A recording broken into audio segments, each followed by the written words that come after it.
Welcome to the 6th day of the Sacred Blueprint for Our New Earth interview series. We've got hundreds of people joining from different corners of the world to hear from the 8 leading earth energy experts that have joined this sacred circle. I am Aisha Melodie Hassan, and I will be your host for this series. I am an architect, an alchemical healer, and founder of the Living Locus, a design studio that bridges spiritual wisdom with architectural design. This series is a response to a very urgent call that I've been hearing on high volume from Mother Earth and the nature spirits, and they've been encouraging me and urging me to collaborate with property owners, other design practitioners to find a new way to partner with nature, to listen to her wisdom, to build healing sanctuaries that will lay a resilient foundation for our future.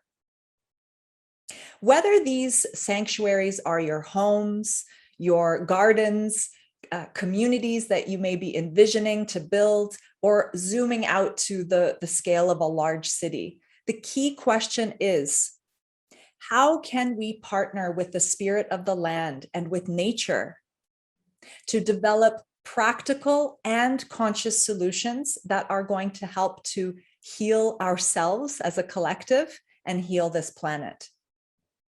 These phenomenal guest speakers with their wealth of wisdom and knowledge will help to answer this question, and some already have. Now, before I introduce today's guest, I'd like to thank Geometric Models for sponsoring this event and aligning with the impulse of the Sacred Blueprint. I'm just so excited and honored to be partnering with this phenomenal research group who's dedicated to investigating and exploring Mother Nature's forms and sacred geometries. If you're interested in sacred geometry, modeling, and design, then please go to their website at geometricmodels.com. One more piece before we move on. There is a Q&A box at the bottom bar, the Zoom bar, and it's on the right-hand corner. We will be opening up the bonus Q&A at the end of our talk in about the last 15 minutes or so. You can click on that box and type your questions to our guest. We do ask that you refrain and hold from typing out your questions until the end. So now for our next guest, he has dedicated his life to exploring and researching the wonders of sacred geometry and fractal physics and how these interconnect with our health and living environments. He also practices a very unique kind of energy healing called biophoton therapy, and this also feeds into his pool of research. He's been giving lectures and seminars at various international events and conferences for many, many years now, and he is also collaborating with other pretty big researchers in his field. He's currently developing educational tools with sacred geometry that facilitate learning for children and adults. Let's all give a very, very warm welcome to Tufan Guven. Hello, Tufan, welcome. Hello, Aisha. Nice to be here. Nice to have you. Yes, Tufan, you are currently based in Turkey, correct? Right, I'm based in Turkey at the moment, and I'm joining you from Bodrum. Beautiful, nice. Yeah, so we're not so far from each other, actually. That's right. Yeah, so wonderful. So Tufan, I'm curious about your background. How did you get into this very unique realm of research? you're researching sacred geometries, Right. fractals, and then this biophoton there. How did it find you, perhaps?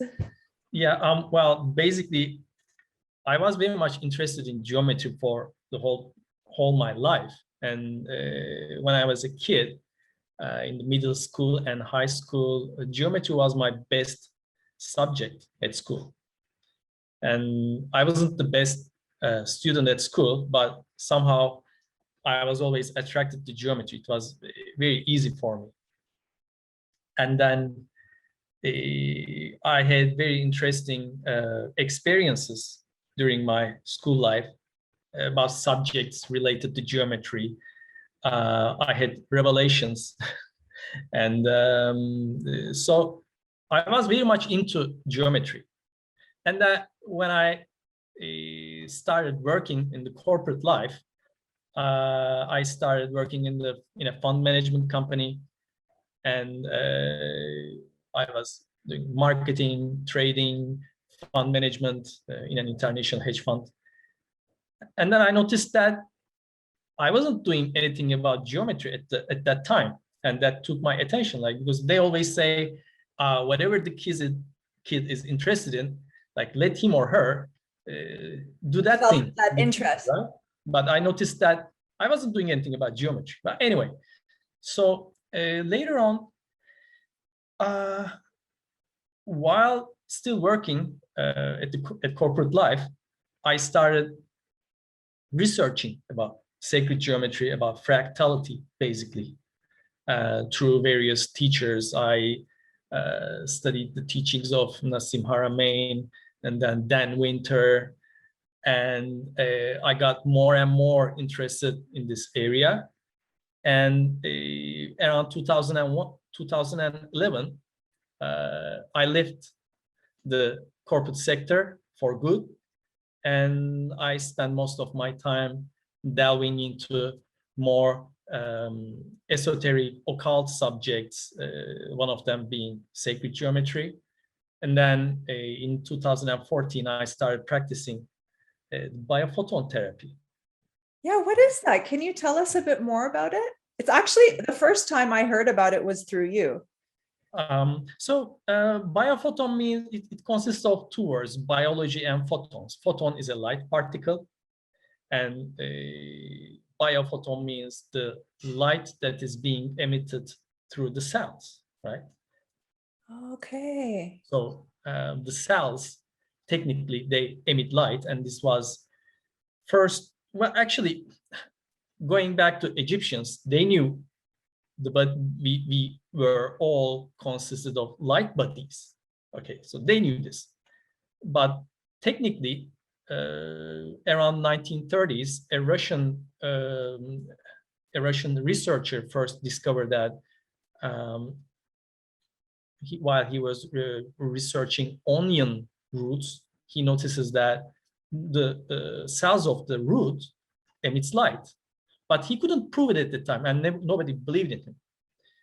And I think around 1975, a German scientist, Fritz Popp, technically in a laboratory environment, proved that the cells not only emit light, but they also communicate through light with each other. So it's like this light connections that we are full of, with like fiber optic cables, so that one can imagine. Yeah. And all of our cells are communicating with each other. And the biophoton therapy mostly focuses on amplifying this light, making it more coherent, starting from the hormonal system and clearing out chronic inflammation and stuff. So in a nutshell, this is what biophoton therapy is. It amplifies the emission of your, the light emission of your cells, basically. Tufan, can we say that sacred geometries do the same thing in a way?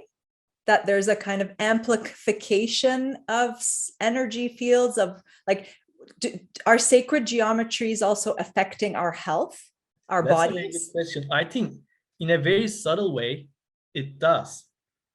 because we will talk more about this throughout the interview, that of course specific frequencies.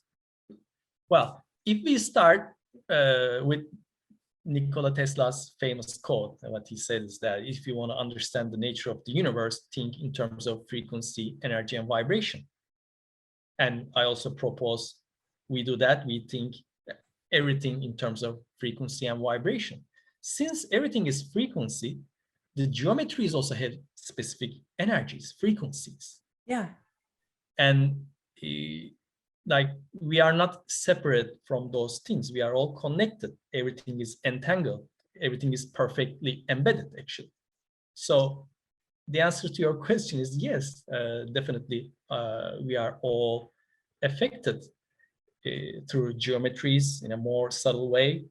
And it's a big player in all of our lives. And did the ancient builders, architects, you've been researching, researching occult wisdom and, ancient temples. Did they know something that we didn't know, and how to use these tools? Yes. Well, they knew so much more than us. If you ask me, I would say we probably know around 5 to 10% of what they know right now. We think ourselves civilized. That's a big mistake. We still don't know how they built like pyramids or other things. They were probably using levitation forces and much sophisticated electromagnetic field forces. Yeah. And so we are just at the beginning of our journey at this point, I would say. And building temples, it's such a huge nebulous subject that there are so many aspects of building a temple for wellness, for rituals, for many different purposes, for energy harvesting and everything. So there are so many things to consider. And sacred geometry is only one of them. So I cannot narrow it down to sacred geometry. There are so many players there, dynamics there, like the selection of the material and the location, selection of the location, the electromagnetic field mapping of the landscape, like ley lines or other energy lines, and like the geometry that you want to use in that space, in that architecture, and the intentions that you put in, the rituals, the energetic work. You can use numerology, you can use a reflective mapping, like if you want to map something on your landscape, it can be constellation, it can be a geometry. So what you want to imprint, what you want to put as an intention there. So there are so many different things that we can talk. Of course, we can talk about this for weeks. And but because I have been mostly focusing on sacred geometry, maybe I can take it from the perspective of sacred geometry. I would love that. Yeah. So there are very nice examples, which is quite instructive in understanding the effect of geometry in architecture, in building, in many different places. So one of the examples that I like giving is from the hi-fi industry. Sound engineers, one of the leading hi-fi companies, they are researching on different dimensions and different shapes to analyze like what kind of sound gives the best acoustics for example, in a concert hall, right, or in a salon, or in a room, right? It can be any type of space, because mostly what they do is they come in your space and they like analyze with measurements. Right, like, they measure all the reflectivity and all that, right? Like everything. What they do is they notice where the sound is what we call creates the standing waves. You know, let's say there's this music in the room, and when you walk inside the room, you can notice in specific places the frequencies gets higher or lower, or when you go to a corner, you can have a higher bass frequency, or when you come to the middle part, you can have a different sound experience. So what they do is they either install like special sponges that suck the sound so that it doesn't reflect, or they use such techniques, right, to optimize the experience. And what they have noticed is that if you arrange the room while building it, if you can arrange the dimensions of the room, let's say you have this height of the room, width of the room, and the depth, right? There is X, Y, Z axis, three axes. If you can arrange those axes in proportionate to golden ratio, which is roughly 1.618, then you have the best sound experience. All right, so there is the least amount of standing waves, and it gives you the perfect experience for the sound. And I have also noticed one of the speakers, I think that was Krishna, the third day, I forgot his name. Oh, Christian. Yeah. He showed a very nice concert hall that he designed with golden ratio spiral. Yes, the two spirals, mirrored. So that was also based on golden ratio dynamic, and that took my attention. So what I'm trying to say is that there are different types of frequencies. There is like a different type of waves, sound waves, light wave, transverse waves, or longitudinal waves. But this is just giving you an example from the sound waves. But we can still take this and apply it to other wave systems. So if golden ratio is very useful to optimize the sound experience, then why wouldn't it work with other places, with other works? So from here, then we can understand maybe slightly better why ancients used golden ratio in temples like Parthenon or Didymaion in Didim, Turkey, many different places, right? If you ask me, apart from all other things, that ratio, that space could hold the most amount of shareable thoughts inside, and it could amplify the intention of the ritual that is being done inside. Wow, So you can do so many things. Maybe you were harnessing energy, or you were distributing energy, you were using it for other purposes. But that technically, physically, that's the best way for energy to, travel without disturbance. And how do we prove this logically? Because right now we are talking about ratios here. Golden ratio is a ratio, it's a relationship. It's not only a number. If you understand it from the perspective of a relationship, it's going to make much more sense. So it's a relationship between two systems, two lengths, two timelines, or two mass. So what happens is that, for example, let's say we have a stick here and we decide to cut it into two from the 0.5 point, right in the middle. So what we have is, let's say this is 1 unit. Now when we cut it into two, we have 0.5 unit and another 0.5. So the smaller units ratio to each other is 0.5 over 0.5 is 1. So the ratio is 1. And then the ratio of the smaller one to the bigger one is 0.5 over 1 is 2. So first ratio, sorry, it's 0.5. Yeah. 0.5. Oh, okay, so over 1 is, okay. First ratio is 1, and second ratio is 0.5. So the ratios are not the same.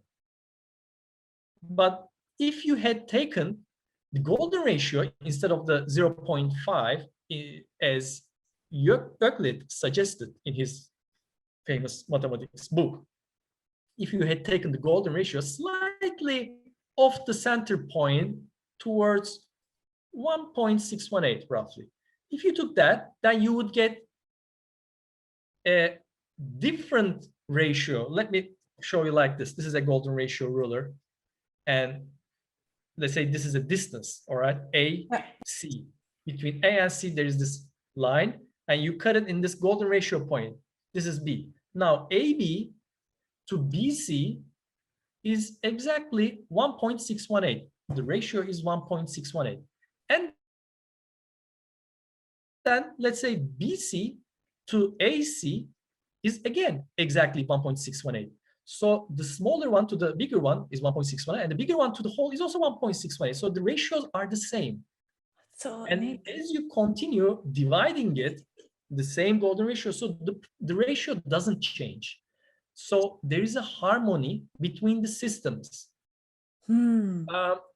This is also mathematically proved as having both the arithmetic and geometric progression at the same time. In the universe of mathematics, this golden ratio is the only ratio which has both the arithmetic and the geometric progression together. So this is very important because none of the other ratios have that. None of them. So what that means is that in a number of sequence, you can have two numbers multiplied, two numbers added to each other, and you reach to the second one, third one.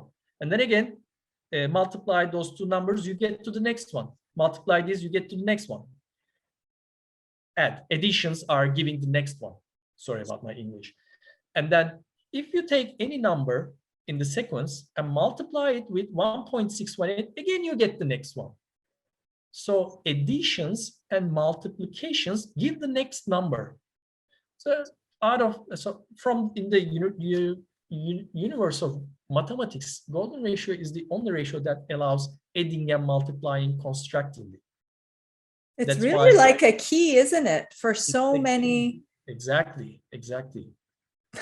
It's a key for so many magic. Yeah. And this was within the esoteric teachings that was not allowed to, be spoken about back then. Yeah, there was big penalties of talking about these things. And so if we can put the slide number 1, I would like to give an example from the tablet of Shamash, the famous Sumerian tablet,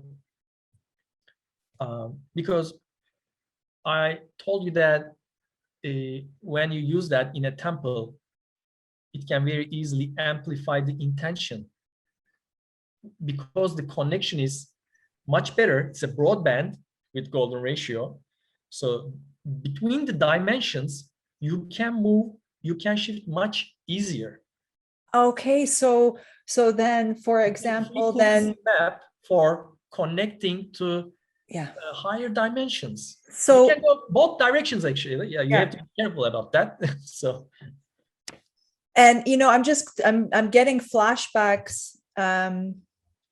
Is Christy sharing that, or I'm sure she is. Sometimes it takes a minute to share the image. I'm just getting flashbacks. Oh, there it is. I'm getting flashbacks from architecture school, and we learned the golden proportion, Vitruvius and all, we're looking at all the Doric, the Ionic columns and the proportions and everything, but it was always about beauty, which of course beauty is a very amazing thing. I'm not belittling beauty, but it was more about the aesthetic level. Whereas what you're talking about is that these proportions, when we work with these proportions to create these volumes that speak the vibration of the golden mean, you're saying that we can actually amplify consciousness and communicate with other dimensions? Not only amplify consciousness, you can have a much healthier and bigger aura if your space, if your living settlement is fractal enough. I'm not talking about big cities, but if you are living in a natural environment in harmony with the spirits of nature, of course, there are so many dimensions of it. Again, I don't want to narrow it down to Yeah, only sure, one absolutely. And but but generally, yeah. it's very good for everything, especially for building a bigger aura, I would say. And something that Dan Winter also talks about extensively. I would suggest this participants to check his website at fractalfield.com or goldenmean.info. But yeah, looking at the Sumerian tablet, I think this is the first written or the first artifact that we can refer in history of humans, that this is the first tablet, this is the first structure that was used golden ratio. Of course, the pyramids also have golden ratio. We don't know the date of that. It's much probably much earlier than this Sumerian tablet, that's for sure. But looking at this tablet, you will notice there are three golden rectangles. There is the main one on the top that you see. The tablet is exactly built with the dimensions of a golden ratio rectangle. So the width and the length is, the division of them does equal to 1.618. And now you will notice that there is another division at slightly above, right below the sun god Shamash. That division exactly comes to the golden ratio point. And also there is a column next to the sun god. And that column also cuts it exactly through the golden ratio point. So this cannot be a coincidence. Let's say the first rectangle is a coincidence, but the second one cannot be together. And the third one, come on, what are the odds? So they knew about it. So one may ask, like, why did they design it with golden ratio proportions? Because this is also a frequency map for amplifying what is embedded inside as an intention. So this is communicating with so many levels. Oh, so Tufan, so if you actually had, like, let's say I made a booklet, and this is what they're doing, and I wrote my prayers on these pieces of paper, and if these pieces of paper were graphically designed with golden mean proportions, you're saying then that my prayers would also be like the intent. I'll make it easier for you. Moleskine notebooks already have golden ratio proportions. Look. So without changing it, oh my goodness. So that's why they are able to sell their Moleskine books for so expensive, because everybody wants one. Yeah, not only that, your credit cards also have golden ratio.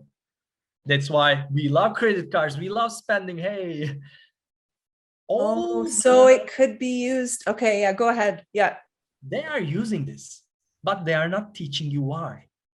They are using it extensively everywhere. All the logos of the big corporations, big brands, without exceptions, all of them have golden ratio in it. All of them, everything.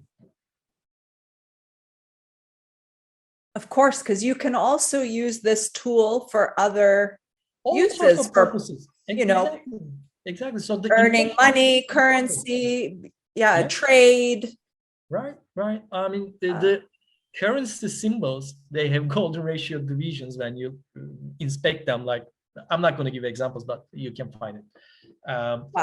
Wow. So this is an amazing tablet. Yeah. So the intentions are very important, and that's why they were building the temples, especially the center of the temple would fit perfectly to golden ratio. And I have visited many temples, mostly around the old Greek temples in both Turkey and some other places. And I always carry my golden ratio ruler, and when of course I cannot measure the big temple with this, but there's this model that they put at the entrance. You would see the plans and everything. I would immediately So go you're there. always And like people look at me with weird looks, and what is this guy doing? Also, I have noticed that medieval churches in Europe, like in Bucharest, in Prague, in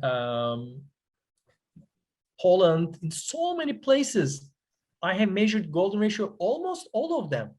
The churches were built based on golden ratio proportions. I have a couple of slides, but not here, because I take this and measure the models that sits in front of the churches. And unbelievably, all of them have golden ratio. Of course, they are sitting on energetic ley lines, magnetic lines. sure, right. Yeah. But all of them have golden ratio. So they knew it. They still know it. And we are learning it right now. That's good. We're remembering and learning what yes. these keys from the ancient Right. world. So Yeah. this was part of ancient tradition.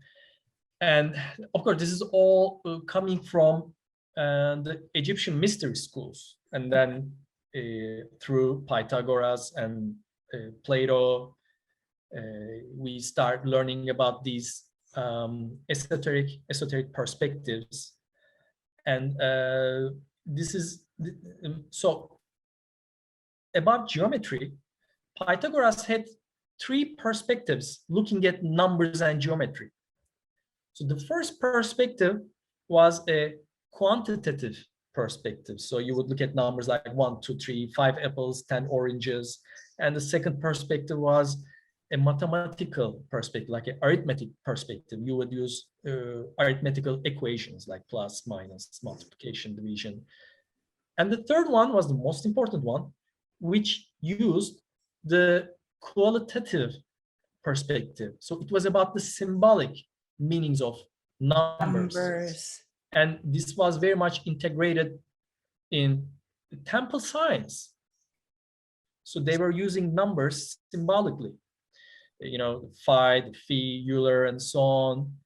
And then this subject, well, today's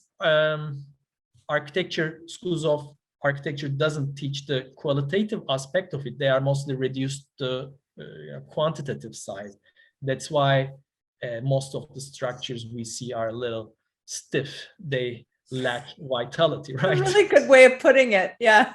Yeah. Yeah. And so we are more living in a reductionist point of view right now, unfortunately.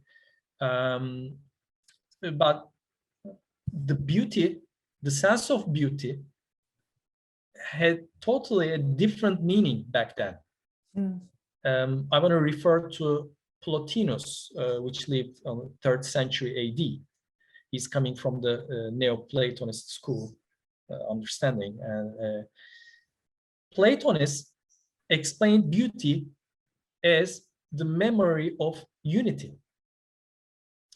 So according to the Pythagorean philosophy, we all came from a higher dimension. Everything actually existed from this higher dimension where everything was one, in harmony, in unity, monad. And that higher dimension reflected itself through forms and geometries to our 3D space and time. And when the soul observes those forms, then the soul remembers its connection to the higher self, and it is attracted to it. It wants to have it. it wants to unite with it. It's this remembrance. And this is what they call anamnesis. Steve Bass has very good book on this, explaining this subject: beauty, memory, unity. I would advise. That looks like a really beautiful book. That's a great book, and he talks Steve about Boss. I'm going to write that down. Yeah, Steve Bass, please check it. And so they say that beauty is the joyous state of the soul as it recalls its relationship to divine unity, right? So that's why we are attracted to beauty, because we remember we all have this seed inside us, but when we came to this earth, we all forgot it. And now we are remembering again. And when we see again something beautiful in proportions, right, we are attracted to it. So actually that's the definition of beauty. So that's why the corporations are using golden ratio in their symbolism, in their logos, and in many different places. That's why temples were designed that way. So of course this brings us to another level of understanding about beauty. And so by this, temples not only contained the optimized wave interference, they also reflected the beauty of unity. And if you want to move on to the Islamic architecture, we can. Yeah, I would love to. I was going to ask about that. Yeah, you've been exploring a lot of the sacred geometries, forms of Islamic architecture. It would be great to see that. You can bring up slide number, picture number 2. Maybe we can go over that. I just love that, Tufan. It's so true. When we see something beautiful, we are attracted. And it's almost unexplainable, right? It's unexplainable. It's like all encompassing. It weaves in and out of us and we feel whole again. Because the soul remembers it. That's why we are attracted. The soul wants to unite with it, wants to have it. So there's this unexplicable desire to it, right? Because it's beautiful. Yeah. That's why we love flowers, we love nature, because they are beautiful. But also there's another aspect to it. Recognizing the beauty is also very important, but it's totally another subject, because some people, or some of us, we don't recognize that. Yeah. Recognizing is also another level of understanding to it.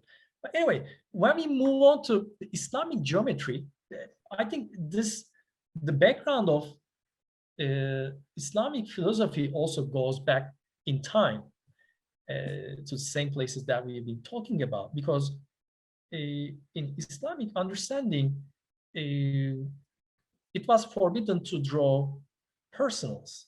Like, you never had a picture of God or a saint in an Islamic mosque.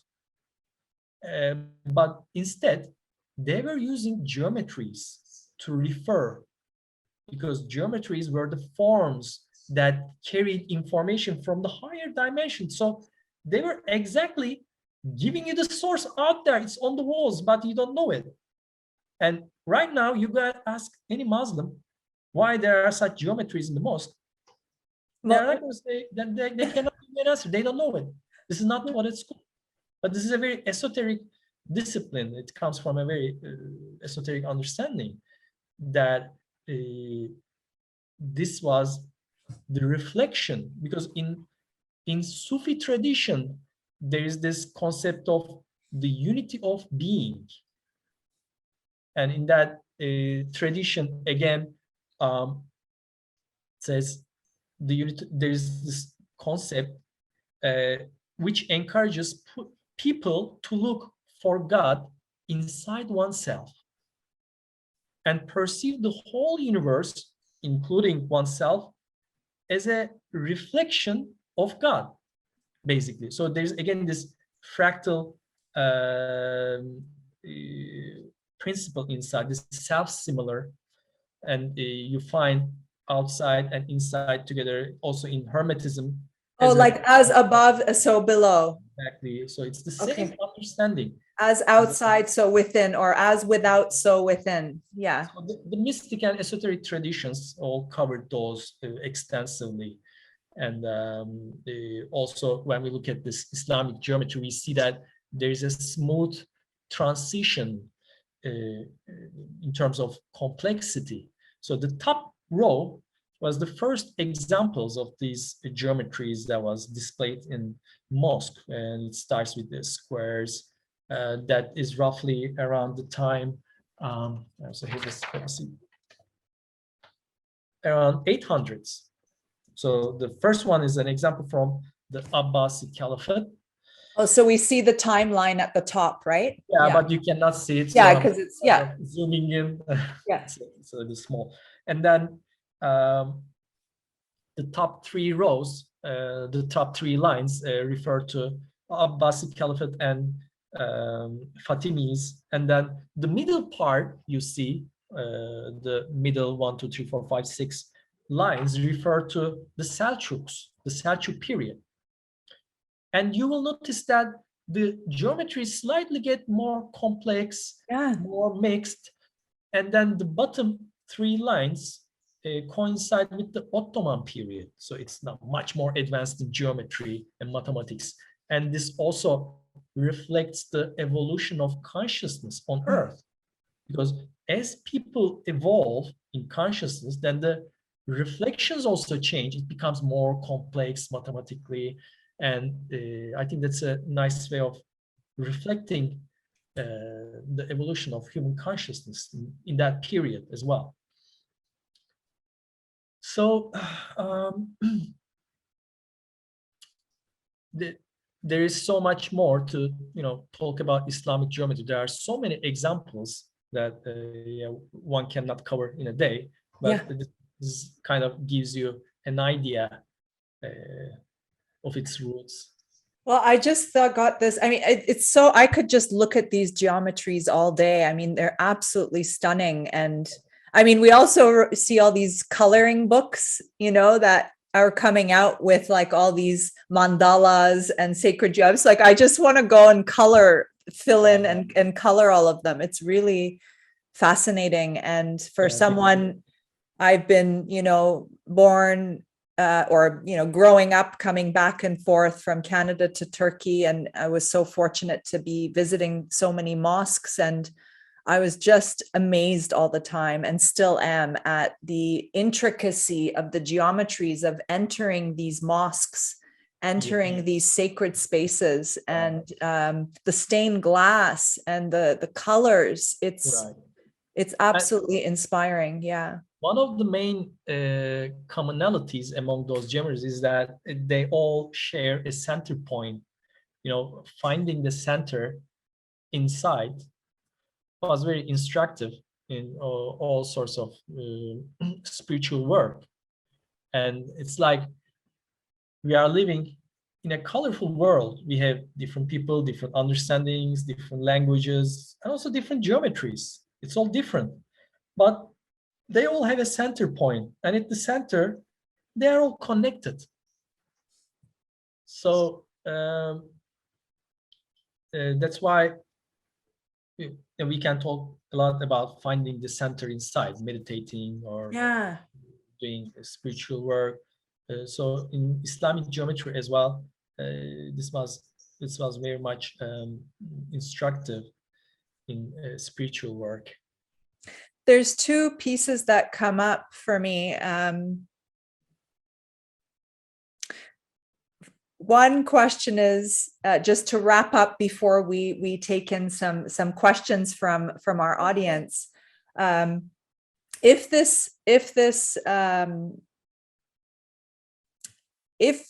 shows the evolution, like if this is a kind of outer expression of the evolution of consciousness, I'm so curious about what kinds of geometries we can design as a collective by listening to nature in these next Right. years ahead. We are going through a huge shift right now Right. of awakening. And so I'm just like, wouldn't it be so cool if we like, you know, Exactly. meditated on that topic and what would it look like? Would it be more intricate? Would it be, what would these forms look like? What will be like they like in the future? Yeah, it's very interesting. As you know, people, the understandings evolve, mathematics evolve, and later we started working on four-dimensional geometries. Just to give you an example, like the tesseract, the four-dimensional cube, and various types of multiple dimensional geometries. So, but that's a very good question that you asked. I don't know, right? Like it could be an amazing exploration to do in a group or something. Like what are the new geometries? I would suggest exploring one. Whoa. So this is the Star Mother kit. This has all the Platonic solids embedded within each other. Wow. Right? So this is a great tool for sacred geometry modeling and design, because you get to design these forms, and designing is very important, not only in sacred geometry but in all aspects of life, because you understand one thing, you read a book, and this is a theoretical knowledge. Okay, you read it, you know it, but experiencing it, building it, takes you to another level, because now you have mixed theoretical knowledge with experience. This is like this alchemical marriage that you are mixing the heaven and the earth, the yin and the yang. So you are taking it to another level by building it. This is not something that I can explain it by using words, but it really makes a lot of difference once you start building it can be your temple, it can be your house, or it can be just a small model like this. Right. So it can be anything. You don't, because, okay, not everyone is an architecture, right? Not everyone can go and start building houses. So, but there are so many different ways of integrating those principles into one's life. And kids must love these tools. They love it. To play with. Yeah. Right. I love it. If anyone is interested, they can find this at geometricmodels.com. They're interested. Oh, that just looks awesome. Yeah. It's a great tool. It's a great tool. And the golden mean one, right? Yeah. Oh, yeah, this one as well. Yeah, these are like a frequency map, a wave map to your drawing. So you can always double check what you draw and see if it's aligning with the golden ratio or not. It's a fun tool. It's a fun tool, and you can take it with yourself when you travel to sacred sites to measure if there are like those things connected with ratios and so on. It's fun. I love it, Tufan. Oh, this is so great. Again, I feel like we just scratched the surface. I mean, I wanted to go deeper into also the center, finding the center. I mean, that's like even such an important thing in my work, where when you're out on the land, finding the heart of the site, finding the center, the plate, the anchor. Wow. And you can see it in temples, right? Like, oh, you're like, okay, I've come to the center of the space. And sometimes there are various other center points, but usually it's like one that is fully grounding the design or the property, the land. So yeah, this is amazing. So we can open up the Q&A. Sure. Just want to ask Christy if she needed something, because I see her raising her hand. Christy, can you just send me a message if you want to let me know anything via the chat? I just saw your hand raised. So, okay. So at the beginning, yes, there was no sound. Thanks everybody for being patient. High five. Okay. All right. So we've got, okay, beautiful. We've got a couple questions here. One from Aisha Zelders. This is so fascinating and beautiful. Thank you for this inspiration. What could you say about the octagonal shape? I am creating an octagonal ceremony space in my new house. Right. Well, the octagonal shape is one of the commonly used geometries, and it's perfectly fine. It's nice. So as you get circular geometries, you can create a charge compression towards the center with those geometries, right? It can be an octagon, hexagon, pentagon. Of course, they all have slightly different. Tufan, I didn't understand what you meant by charge compression. Oh yeah, the compression of energy fields, we can say, right? Let's say, so ancients, they used to direct energy lines through specific stones like limestones or granites. So they were kind of creating a compressional way to direct energy lines. Okay, it's like directing water, directing energy, light to a certain material. Okay.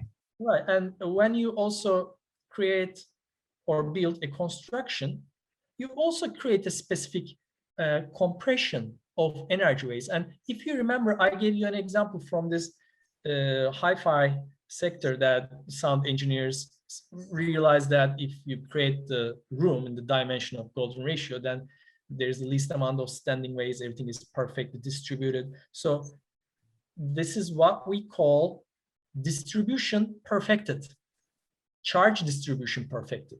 This is something that I learned from Dan Winter School. And so because perfect compression creates perfect charge distribution, basically.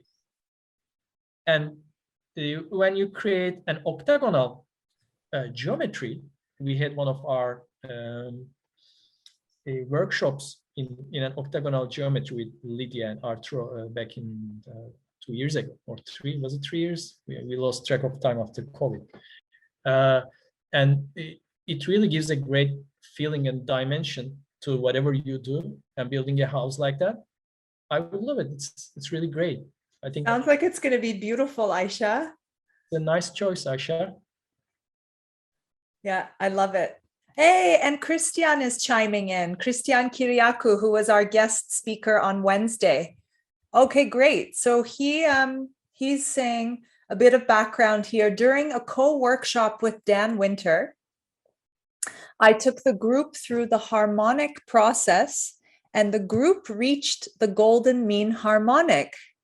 Ooh. The room was transformed into a time-space travel machine in etheric reality, which was recognized by all in the group. Wow. Have you worked with geometries in space to tap into free energy? Wow. And time portal travel, of which the golden mean is the generator. Christian, oh my God, this is like just this is like one book. Yeah.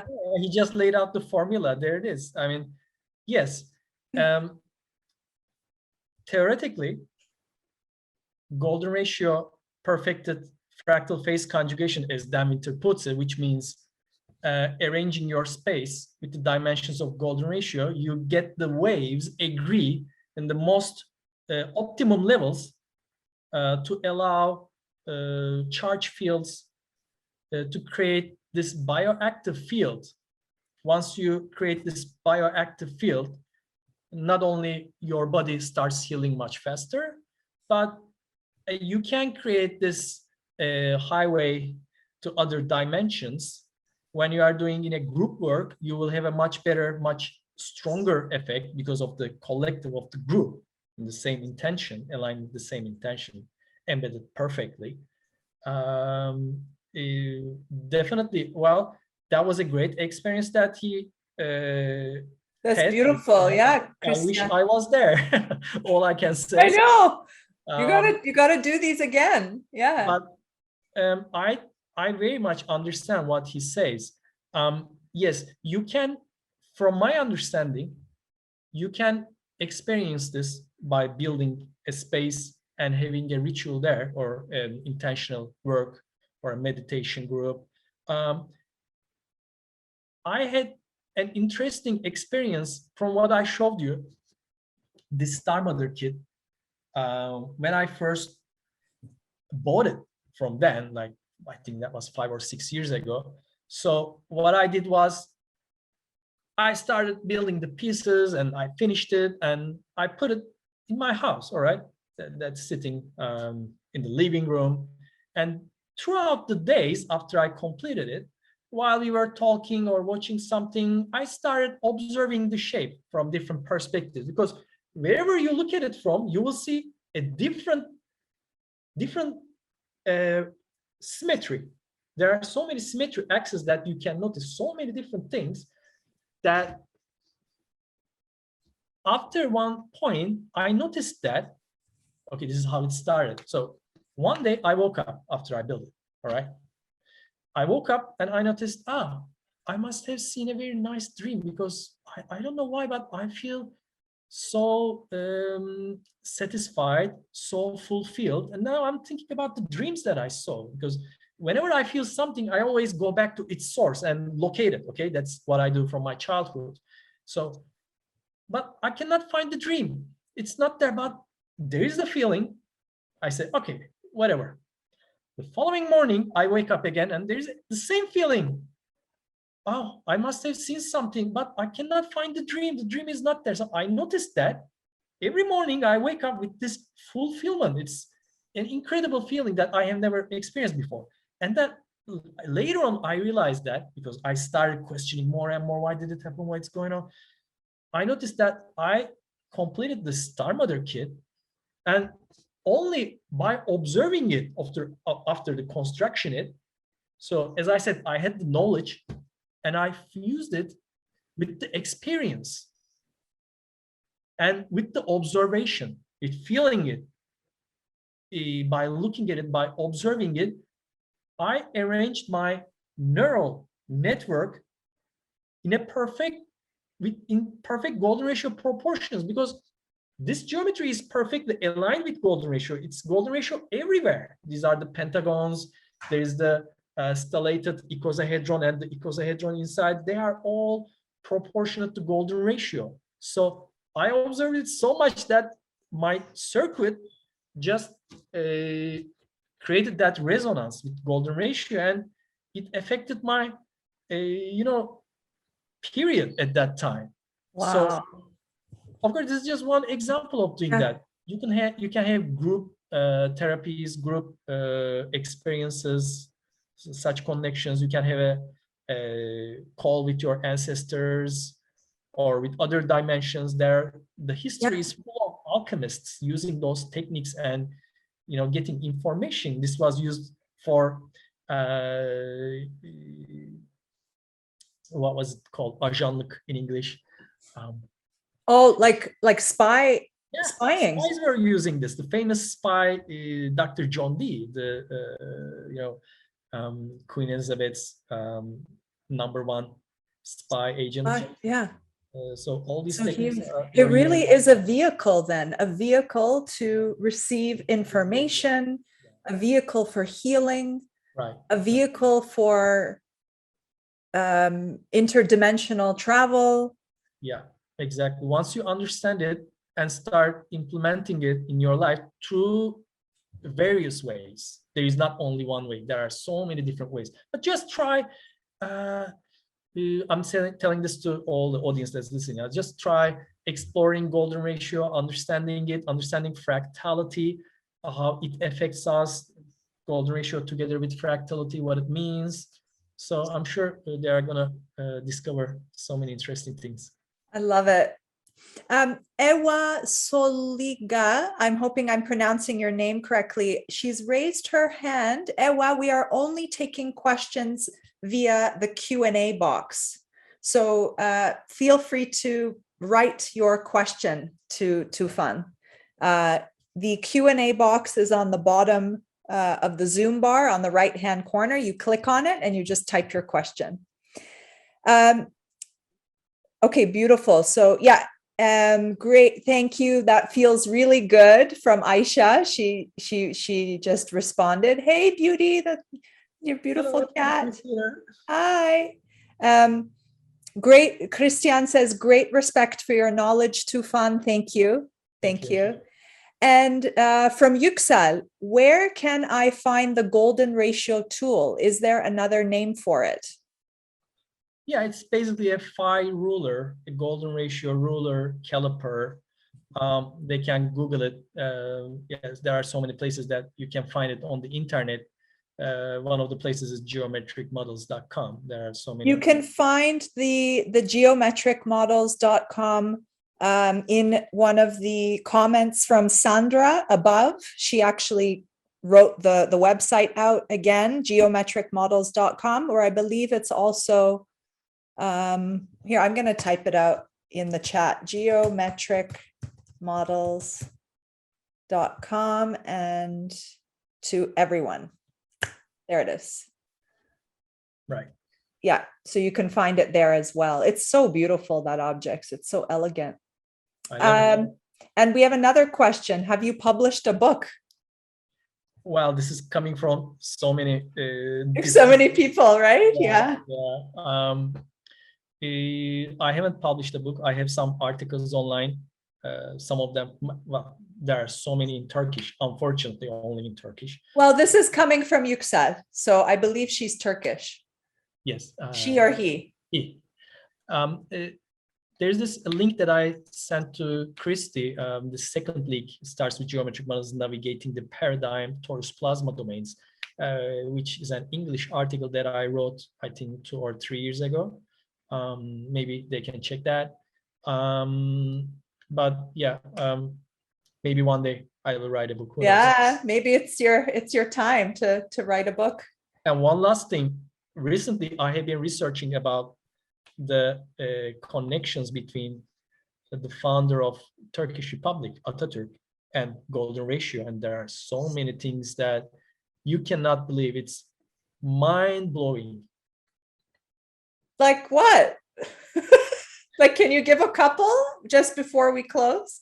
Yeah, well, first of all, his birthday that is stated officially in the state document is 19th of May, which is the exact golden ratio point in one full year in the Gregorian calendar. In the whole circle. Yeah, oh, first of all, that's it. And then he started the Kurtuluş Savaşı, the resistance war of resistance, or yeah, the exact day, 19th of May, he stepped on Samsun on that day. And then in 1923, he declared Ankara as the capital of Turkey, which sits perfectly on the golden ratio point of Turkey. When you take the attitude, latitude and altitude and exactly calculate the golden ratio point of Turkey. I didn't know you could calculate a golden ratio point of a country. But if you take the furthest points in the borders, right, furthest points, you can very easily locate the golden ratio point, and it sits exactly on Çankaya. Çankaya is the district where the parliament is, and there are 911 districts in Turkey. So he knew about all these things. Okay, he was reading all sorts of he had like 4,000 books in his library, and he was reading like Plato's books, and we know that Plato was the first one who talked about golden ratio in his book Timaeus. So he was very much into it. He read about the Lemurian continents and so really? on. He was reading about esoteric things, you know. He wrote the first geometry book. He translated the first geometry book into Turkish himself. Now you think about such a big leader Why Wow. would he occupy himself translating a geometry book? And the time he passed away, 9:05, is only 2% away from the golden ratio point of 24 hours. That's great. So like golden ratio is everywhere in his life. That is amazing. I would love to have, to go deeper into that and learn more. That could all maybe, yeah. Unbelievable, yeah. Wow, that's amazing. That's really, I'm amazed. We have okay, yeah. Two things. Oh, yes, the book. What was the name and author of the book? It was by Steve Boss. It's by Steve Boss, Beauty, Memory, and Unity. Yeah, that looks like a really beautiful book. Yeah, and if they want to get down to like serious physics, I would also suggest Dan Winter's book as well. It's called Fractal Conjugate Space and Time, the Cause of Negentropy, Gravity, and Perception. I mean, these covers, like when you enter his website, it looks like that. It's just like all this collage. It's like this whole collage of information. It's a fractal system. Everything is everywhere, and everywhere is everything. Like you can find anything Like everywhere. he doesn't have, it doesn't start with something, it doesn't end. It's like everywhere. Yes. That's I'm right. just like, this is a very weird website, but then it like draws you in, actually. It draws you in. It's like a web. Once you are in there, good luck. You don't come out. Yeah. And Yüksel is asking, where can I find the information on Atatürk's golden ratio dates? Yes, I just wrote an article on the 19th of May, the golden ratio point of year, this year, and it is at fractalalan.com. Okay. So that's the Turkish name for fractal field. I'm going to write that out because I'm writing it to everybody. Fractalalan.com, the Turkish. That's right. That's right. If they can go to the articles page, they will find many of my articles there, unfortunately, in Turkish for the time being, only in Turkish. But yeah. I just for everybody, just to be clear, we added these links in the chat box. So you just open the chat and you can see the links and copy them right now because we're going to close. So I'm going to give you a half a minute to copy those down. Wow. Well, I would like to personally thank you for this great program. Because all the speakers were great. I had so much knowledge. It's a great eye-opener for everyone else. And I would like to thank you for this beautiful service. Thank you so much, Tufan. It is my absolute joy, really. I mean, every time I get off one of these interviews, I'm just like, I love interviewing people. I love it. And I am really I really feel great about holding this vessel for all of you, and so that more people can find out and learn about how to bridge spirit with matter. That's essentially what it is, right? In the realm of architecture. And I thank you so much, and I'm so grateful that you've set aside your time and space for us. And it was really informative. Thank you very much. Yeah, it was great fun. Yeah. Thank you so much for joining. Before everybody leaves, okay, I just want to check if there's anything here. Okay, we're good. So we've got the links here in the chat. Okay, so everybody copy those links now before we exit. And tomorrow we're here the same time at 10 a.m. So tomorrow, September 26th, and we have Sue Holmes. She is a shamanic energy healer. She's referred to as a master healer by many of her colleagues. And she is also a feng shui and geomancy practitioner. And she works with ceremony that she has been initiated in from various cultures from different parts of the world. And she works with space clearing. She works with the energetics of the land. She works with the nature spirits and spirits, ghosts who have been lingering on properties or in buildings. She just recently cleared this very old hotel building, which I'm very curious to ask her about, like what she encountered. So she's doing amazing work to really to harmonize and balance people's properties so that they can live nourishing, vital lives. So you please don't miss that. Sue Holmes tomorrow at 10 a.m. Eastern time. So we're going to come to a close. Thank you so much, Tufan, for joining again. And everybody have a great day or evening wherever you are in the world. Bye-bye. Bye-bye.